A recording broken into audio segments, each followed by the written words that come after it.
ఇప్పుడు మనం live in relationship అనేది భారత సమాజాన్ని పట్టిన ఒక చీడ పురుగు. లీగల్గా అది ఓకే అనొచ్చు, కానీ అది ఒక చీడ పురుగు, వెరీ డేంజరస్. దానికోసం చర్చ జరగాలి, విశ్లేషణలు జరగాలి, భారత సమాజంలో దానిపై ఎంతో అవగాహన కల్పించాలి, తల్లి తండ్రులు గురువులు.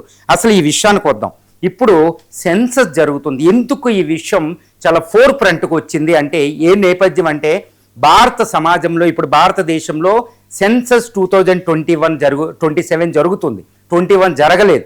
ఈ సెన్సస్లో ప్రముఖమైన విషయం ఏంటంటే లివ్ ఇన్ రిలేషన్, సహజీవనాలు ఎవరు చేస్తున్నారో వాళ్ళ లెక్కలు కూడా గ్యాదర్ చేస్తారు. ఇప్పుడు ఒక ఎస్టిమేషన్ ప్రకారం ఏంటంటే ఇప్పుడు ఈ సెన్సస్కి లెక్కలు ఇవ్వడం లేదంటే, ఎందుకంటే ఇదేదో అక్రమ సంబంధాల కింద బయటపడిపోతేనే ఒక భయంతో.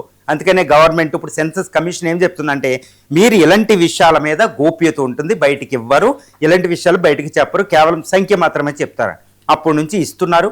ఇప్పటికి హైదరాబాదు, బెంగళూరు, నోయిడా, తర్వాత పూణే, మోస్ట్లీ వెస్టర్న్ కంపెనీలు, కార్పొరేట్ కంపెనీలు, ఐటీ ఎక్కడైతే ఉందో అక్కడ ఇది వ్యాపించింది.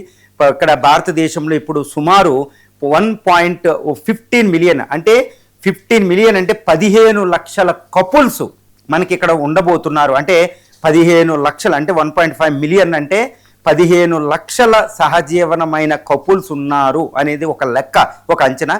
ఇది పట్టణాల్లో అయితే చాలా ఎక్కువగా కనిపిస్తుంది. ముఖ్యంగా హైలీ మెట్రోపాలిటన్ ఐటీ కారిడార్స్లో అయితే 1:2, ప్రతి ఇద్దరు జంటల్లో ఒక జంట సహజీవనంతో ఉన్నారనేది ఈ ఐటీ కారిడార్ లాంటిది మనకు తెలుస్తుంది. బెంగళూరు, నోయిడా, ఢిల్లీ, తర్వాత చెన్నై, తర్వాత నోయిడా ఇలాంటి చోట్ల తెలుస్తుంది అనమాట.